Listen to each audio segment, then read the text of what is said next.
Good morning. সকালবেলায় ঘুম থেকে উঠে আমি এক গ্লাস হরলিক্স আর 4টে খেজুর খেয়েছি।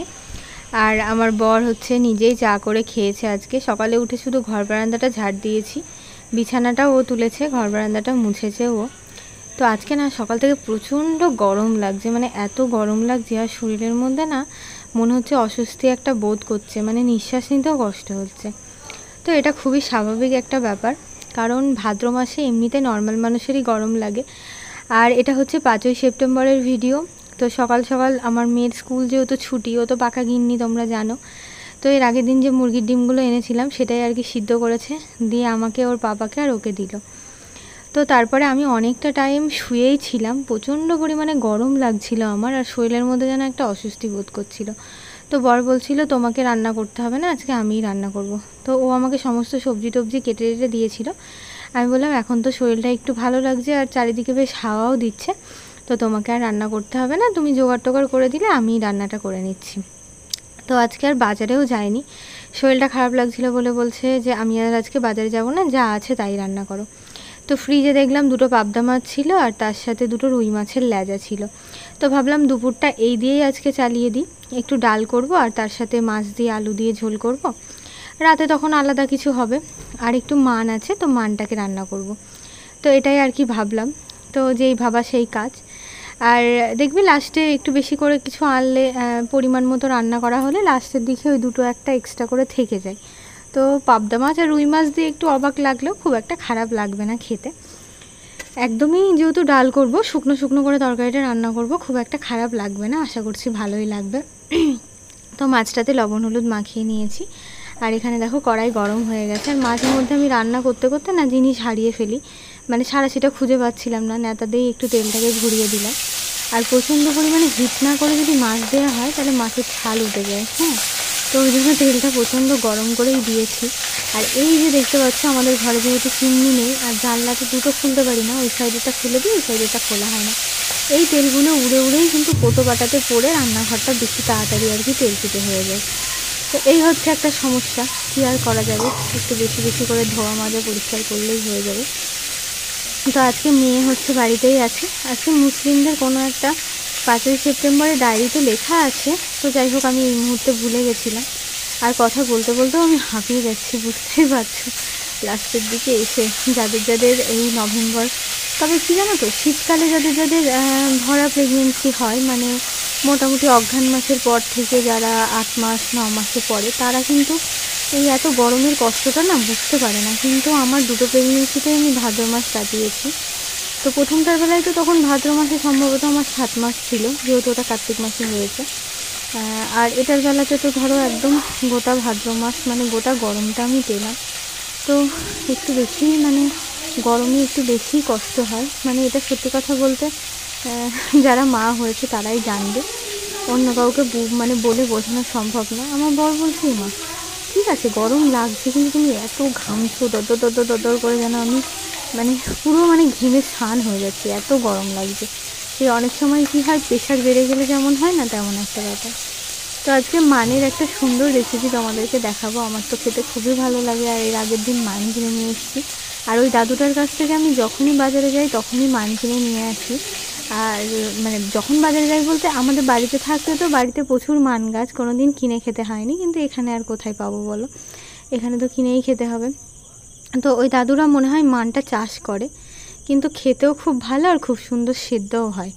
তো আজকের ভিডিওটা, যেহেতু আমার শরীরটা খুব একটা ভালো ছিল না, তো আমি তো বেশি পাটে পাটে পাটে পাটে ভিডিও করতে পারিনি, ওই জন্য তোমাদের একটা ভিডিওই অনেকক্ষণে ভয়েস ওভার দিয়ে তোমাদেরকে মানে দিচ্ছি আর কি। অনেকে অনেক ভালোবাসো আমাকে, বলো দিদি প্রত্যেক দিন না পারলেও একটু ছোট ছোট করে আপডেট দিবা, তুমি কেমন আছো না আছো এটা তো জানতে পারবো। তো তাদের জন্যই আর কি এই ভিডিওটা আর কি পোস্ট করা।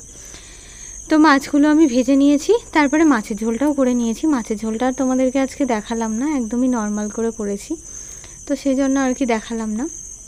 আর এখন মানটা রান্না করছি, মানের রেসিপিটা একটু শেয়ার করি। ইন্দুবালার ভাতের হোটেলে তোমরা অনেকেই দেখবে যে একটা কাঁচা মান বাটার রেসিপি, আমার না খুব খেতে ইচ্ছা করে জানো তো, মানে সেটা প্রেগনেন্সির টাইম বলে না, মানে ইচ্ছা করে, কিন্তু আমি কোনো দিন সাহস করে করতে পারিনি। কারণ আমার মনে হয় ওই কাঁচা মান বেটে যদি গলা টলা বাই চান্স ধরে তখন কী করবো তার নেই ঠিক, কোথায় ছুটে বেড়াবো, কোথায় লেবু খাবো, এমনিতে দেখো মান নিয়ে মান কচু ওল কথাতেই আছে তিনই সমান, তো বাই চান্স গলা ধরবে না সেটা বলা খুব ভুল। তো যারা যারা এই রকম করে কোনো দিন মান খাওনি একবার খেয়ে দেখো, খুব ভালো লাগবে। তেলের মধ্যে কালো জিরে ফোড়ন দিয়ে রসুন, পেঁয়াজ আর কাঁচা লঙ্কার একটা আদা টাইপের পেস্ট বানিয়ে নিয়েছি। তো এটাকে একটু ভালো করে কষবো, কষার পরে মানটা আগে থেকে সিদ্ধ করে রেখে দিয়েছি, মানটা দিয়ে লবণ হলুদ দিয়ে নাড়াচাড়া করে একদম মান ভর্তাও বলতে পারো। তারপরে হচ্ছে যা বলবা তাই হবে। আমাদের বাড়িতে আগে এত পরিমাণে মান হতো না, মানে কি বলবো, মানে ভাতে দিয়ে তো সকালবেলায় খাওয়া হতো, দুপুরেও ভাতের সাথে খাওয়া হতো। আর কাঁচা লঙ্কা, কাঁচা সর্ষের তেল, লবণ দিয়ে মা ভাতে মাখতো, উফ কি টেস্ট। আর মান খেলে জানো তো মানে রক্ত পরিষ্কার হয়, এটা শোনা কথা, আমি জানি না আদৌ সত্যি কিনা। তো এই দেখো মানটাকে ভাতের মধ্যে দিয়ে দিয়েছিলাম আর খুব সুন্দরভাবে সিদ্ধ হয়ে গেছে। এবার এটাকে মশলাটাকে প্রপার কষিয়ে নেওয়ার পরেই মানটাকে দেব। আর যত দিন ঘনিয়ে আসছে আমার যে কি পরিমাণ ভয় লাগছে তোমাদেরকে কি বলবো। সত্যি কথা বলতে তিধার বেলায় যখন প্রথম আমি প্রেগনেন্ট ছিলাম, অনেকে বলে প্রথম প্রেগনেন্সির বেলায় নাকি অনেক ভয় লাগে, অনেক কষ্ট হয়, কিন্তু সত্যি কথা বলতে প্রথম প্রেগনেন্সিতে কোনো কষ্টই নেই জানো। প্রথম প্রেগনেন্সিতে তোমার এত কষ্ট হয় না, কারণ দ্বিতীয় প্রেগনেন্সিতে শরীরে একটা ক্ষত সৃষ্টি হয়ে যায়, তারপরে সমস্ত ব্যথা যন্ত্রণা সব কিছু যেন বেশি বেশি হয়। হ্যাঁ, তাই বলে প্রথম প্রেগনেন্সিতে কষ্ট নেই আমি সেটা বলবো না, কিন্তু প্রথমটার তুলনায় দ্বিতীয়টাতে আরও বেশি পরিমাণে কষ্ট হয়। তো তখন তো ধরো একদমই জানতাম না, কিছু বুঝতাম না, কি কষ্ট, কি জ্বালাপোড়া, কি ব্যথা, সত্যি কথা বলতে সমস্ত কিছু নতুনই ছিল।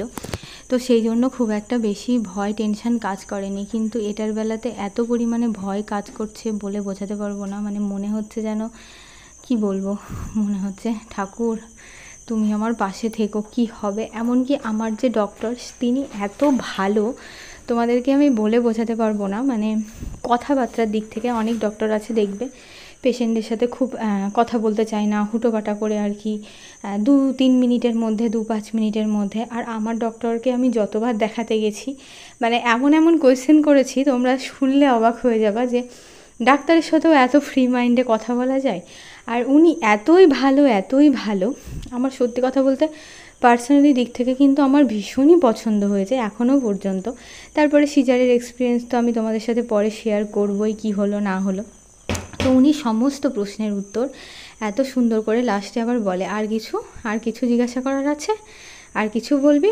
মানে একটা পেশেন্টকে কখনোই, মানে সেটা যদি 15-20-25 মিনিট ধরেও সে যদি একজন ডক্টরের সাথে কথা বলে, তাও কিন্তু স্যার ওনার মানে কথা বলবে তার সাথে, যে কখনো যে বেরোতে হবে কি নেক্সট পেশেন্ট বসে আছে এরকম কোনো ব্যাপার না। আর আমি যেহেতু সবসময় বিকালের দিকে ডক্টরের কাছে যাই, তো সেই জন্য বিকালের দিকে গেলে কি হয় বলো তো, মানে বিকালের দিকে গেলে খুব একটা বেশি ভিড় থাকে না, সকালের দিকে প্রচণ্ড ভিড় থাকে। মানে উনি 11টার থেকে বসে, 11টার থেকে মনে হয় 2টো পর্যন্ত বসে, তারপরে সিজার করতে চলে যায়। 2টোর থেকে যতক্ষণ ওনার যতগুলো থাকে ততগুলো করে, তারপরে আবার 5টার দিকে আসে। যেদিন বেশি সিজার থাকে কোনো দিন 6টাও বেজে যায়। তো বিকালের দিকে গেলে ওই কোনো দিন 5টা পেশেন্টও থাকে, কোনো দিন হয়তো 10টা পেশেন্টও থাকে, আবার কোনো দিন 3-4টেও থাকে। তো দূর থেকে তো বিকালে খুব একটা আসে না, তো ওই জন্য অনেকটা সময় নিয়ে সুন্দরভাবে সব কিছু জিজ্ঞাসা করা যায়।